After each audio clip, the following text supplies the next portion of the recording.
Hello, welcome to episode 6. It is 7 a.m. and we are ready to roll to our first stop to Joliet, Illinois for a Route 66 escapade. Let's go! As we were heading to the US, we made sure the fridge was empty. Our US map was empty as this is our first time RVing in the States. Jack's our cat was ready and ready to cross the border.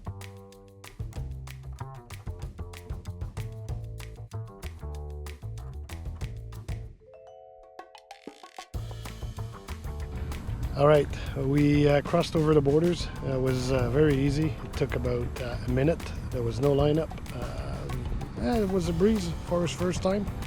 So right now we're stopping to get groceries and stuff. And we're gonna head down to Joliet right after this. Heading over to Joliet was easy peasy. Very quiet on Highway 69, then got on Highway 94. Great thing about traveling in the US is the gas price. Roughly between $1.17 and $1.30 a liter in Canadian equivalent dollars. And honestly, beer and wine prices are a joke. 18 cans of small Rolling Rocks for about $30 Canadian. All right, we just arrived in Joliet. This is the Route 66 Museum. We started our Route 66 journey in Joliet instead of Chicago, as we previously did visit the city on numerous occasions while we were working. We also wanted to avoid the big city while traveling with a 31-feet trailer. Joliet Museum is not a dedicated Route 66 museum, but more a City of Joliet museum. They do have some artifacts, but not much for Route 66.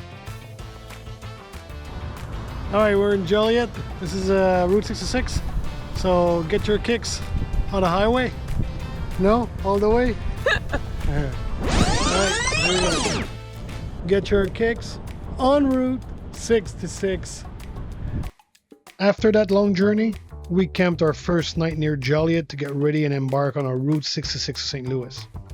Next is Joliet to St. Louis on Route 66. We've been through 25 towns on our way, seeing a ton of Route 66 memorabilia. Enjoy.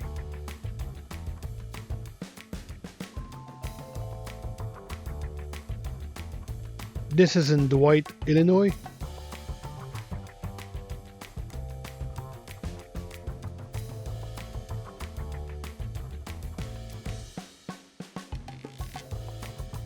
This is in Odell, Illinois again.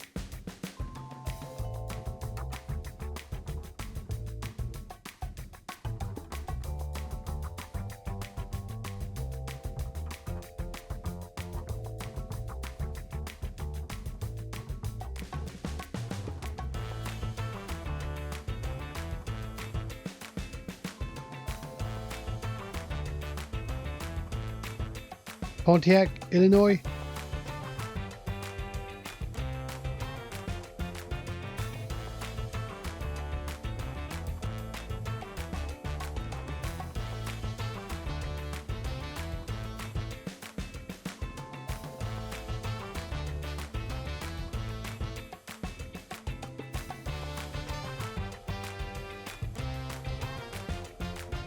This was a 1-mile stretch of old Route 66. Very narrow, very bumpy, and trees were growing in.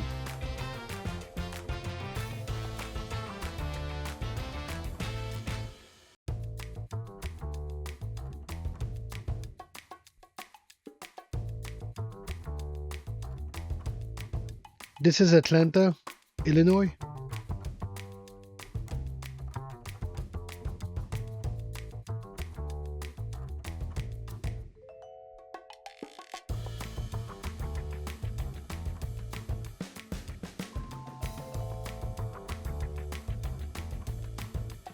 On our way, we stopped in Springfield to visit the Abraham Lincoln Presidential Library and Museum.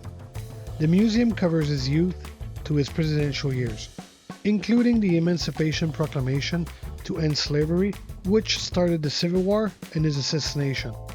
Well worth the visit. While traveling Illinois State, I highly recommend getting the free Explore Illinois Route 66 app, as well as the pamphlet that is available at all museum or visitor centers. Both were super helpful and easy to use.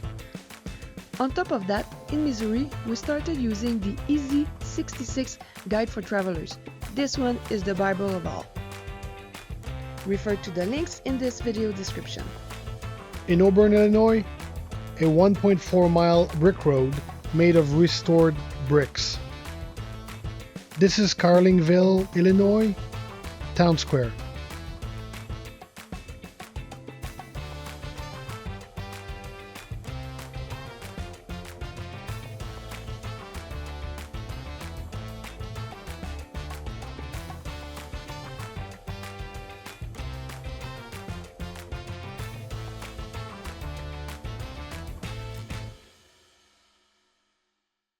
Then we headed over to St. Louis. Welcome to St. Louis!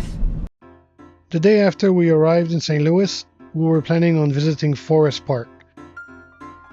It was supposed to be an okay day, unfortunately. Shit ton of rain, but a lot of rain. This is Forest Park. It is a beautiful park, and in sunny weather, it must be amazing.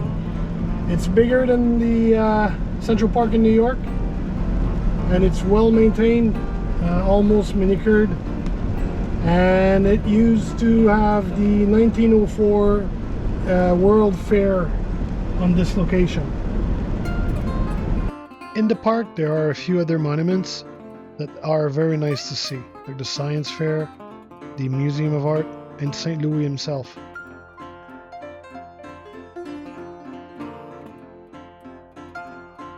While in Forest Park and it was raining buckets, we stopped at the Missouri History Museum. The hall had a replica of the Spirit of St. Louis plane, as well as a statue of Thomas Jefferson, and while we were there, we visited the 1904 World Fair exhibit. Amazing the stuff that was displayed there.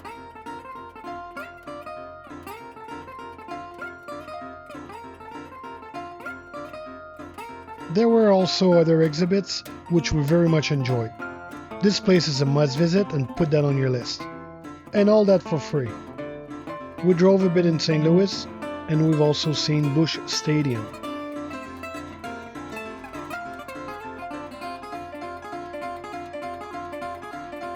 As well as the old courthouse,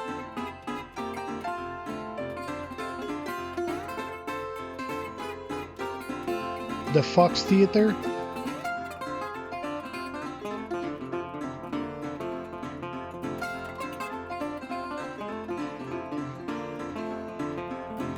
the Cathedral Basilica of St. Louis,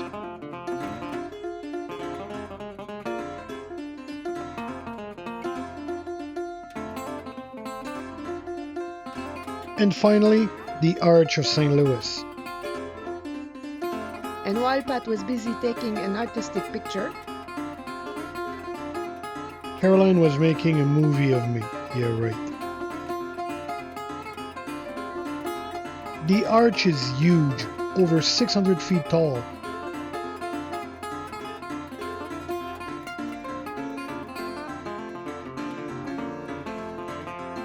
And while at the arch, we visited the museum which lies under it, very well displaying the Gateway to the West artifacts. It's nice. And once again, this was all free.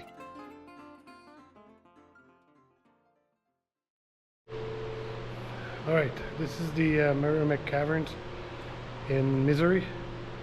So we just signed up for the tour. The tour is about an hour and a half and $27 US per person.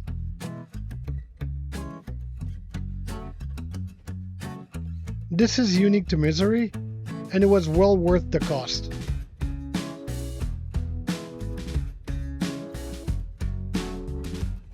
They did a great job displaying the caves with all the lights and everything. It was pretty good.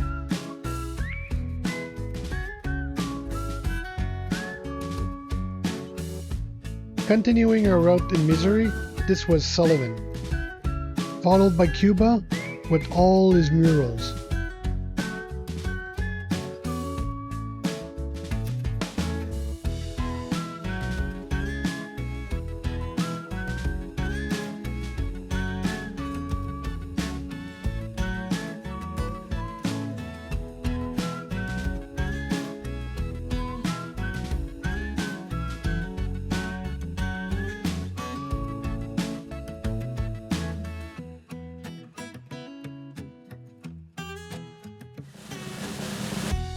Then in Fanning to see a previous world record for the biggest rocking chair.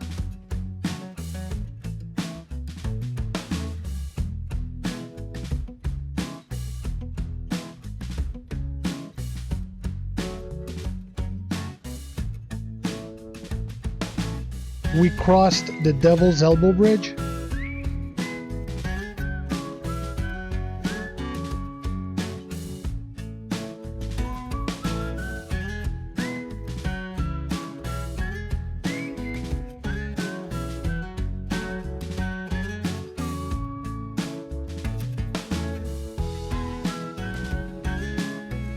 Stopped at the Lebanon Library Museum. And on top of that, we stopped at Wilson's Creek National Battlefield in Battlefield. There is a small museum inside.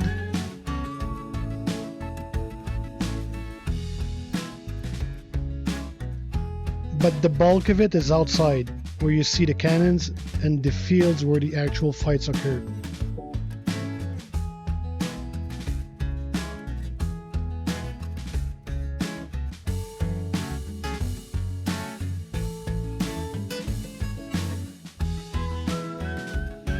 To wrap up the day, we stopped at Wire Road Brewery and we parked for the night in their parking lot under the Harvest Toast program.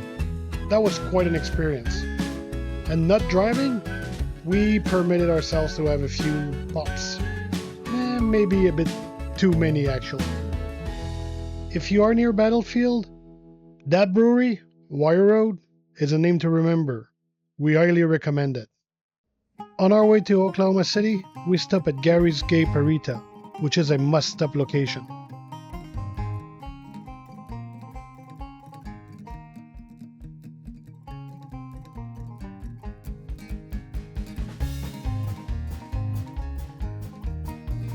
Cross the Rainbow Bridge.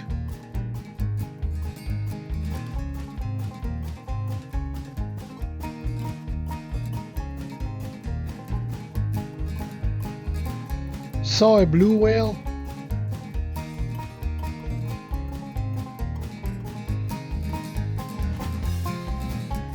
Arriving in Oklahoma City, we saw the state capitol and even saw a giant milk bottle.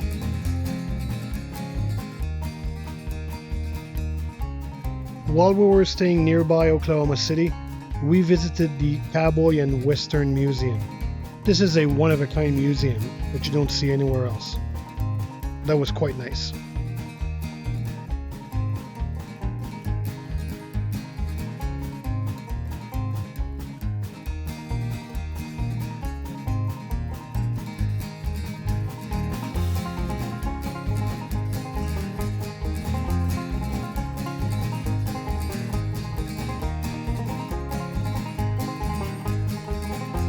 We also took a quick peek at the Oklahoma National Stockyard.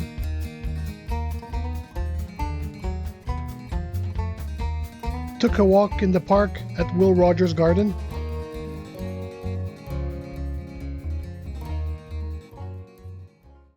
On a somber note, we visited the Oklahoma City Museum Memorial. This memorial honors all the victims of the 1995 bombing of the federal building.